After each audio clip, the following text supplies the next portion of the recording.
কখনো কি এমন হয়েছে সবকিছু ঠিকঠাক চলছিল, হঠাৎ করেই জীবনে নেমে এলো একের পর এক বিপদ? মন ভারী হয়ে যায়, দোয়া করলেও শান্তি আসে না, চেষ্টা করে পথ খুঁজে পাওয়া যায় না। ঠিক তখনই মানুষের মনে প্রশ্ন আসে, আল্লাহ কি আমাকে ভুলে গেছেন? না, আল্লাহ কখনো তার বান্দাকে ভুলে যান না, বরং অনেক সময় বিপদ আসে বান্দাকে ফিরিয়ে আনার জন্য। আজ আমরা কথা বলবো এমন এক আমল নিয়ে, যে আমল বিপদে ঢাল, মুসিবতে আশ্রয় আর আল্লাহর রহমত টেনে আনে। সে আমলটি হলো ইস্তেগফার, আস্তাগফিরুল্লাহ। ইস্তেগফার কি? ইস্তেগফার মানে শুধু আস্তাগফিরুল্লাহ বলা নয়। ইস্তেগফার মানে নিজের ভুল স্বীকার করা, আল্লাহর কাছে ক্ষমা চাওয়া, আবার তার দিকে ফিরে আসা। আল্লাহ তাআলা কোরআনে বলেছেন, তোমরা তোমাদের রবের কাছে ক্ষমা প্রার্থনা করো, নিশ্চয়ই তিনি অতিশয় ক্ষমাশীল।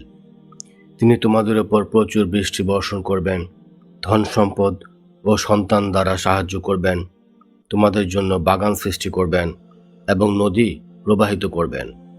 সূরা নূহ। এখানে লক্ষ্য করলে দেখা যায় আল্লাহ তাআলা আগে ক্ষমার কথা বলেছেন, তারপর দিয়েছেন দুনিয়া ও আখিরাতের সুখের ওয়াদা। ইস্তেগফার কিভাবে বিপদ দূর করে? আমাদের জীবনে অনেক বিপদ আসে নিজের অজানা গুনাহের কারণে, অবহেলার কারণে, অহংকারের কারণে। ইস্তেগফার সেই গুনাহগুলোকে ধুয়ে দেয়।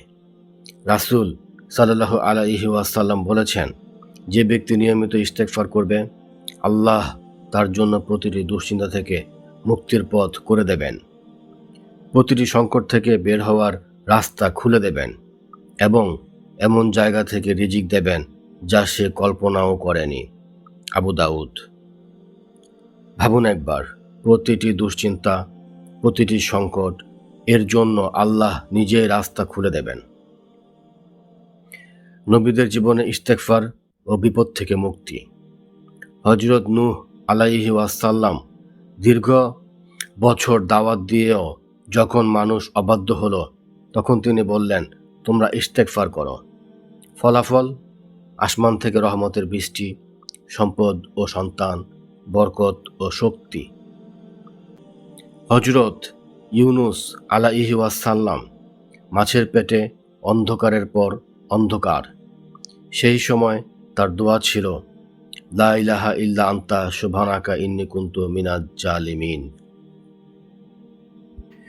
এটাই ইস্তেগফারের চূড়ান্ত রূপ, আর আল্লাহ তাকে মুক্ত করে দিলেন। আমাদের জীবনের বাস্তব চিত্র। আজ আমাদের বিপদগুলো কি?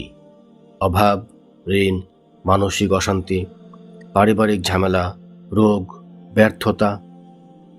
আমরা দোয়া করি কিন্তু গুনাহ ছাড়ি না। আমরা কান্না করি কিন্তু ইস্তেগফার ভুলে যাই। ইস্তেগফার এমন এক চাবি যা বন্ধ দরজাও খুলে দেয়। কিভাবে ইস্তেগফার করব? সহজ কিছু নিয়ম। মন দিয়ে আস্তাগফিরুল্লাহ বলা, দিনে অন্তত 100 বার। ফজরের পর ও ঈশার পর বেশি পড়া। গুনাহ ছাড়ার চেষ্টা করা। বিপদে পড়লে সঙ্গে সঙ্গে ইস্তেগফার। শুধু জিহ্বা দিয়ে নয়, হৃদয়ও থাকতে হবে আল্লাহর দিকে। দর্শক, হয়তো আজ আপনি এমন এক বিপদে আছেন যেটা কাউকে বলতে পারছেন না, কিন্তু আল্লাহ জানেন। আজ থেকেই শুরু করুন, ইস্তেগফারকে সঙ্গী বানান। হয়তো বিপদ একদিনে যাবে না, কিন্তু আল্লাহর সাহায্য আসবেই, এই দুনিয়ায় অথবা আখিরাতে। আজকের ভিডিও যদি হৃদয়ে লাগে, একটি আস্তাগফিরুল্লাহ লিখে কমেন্ট করুন।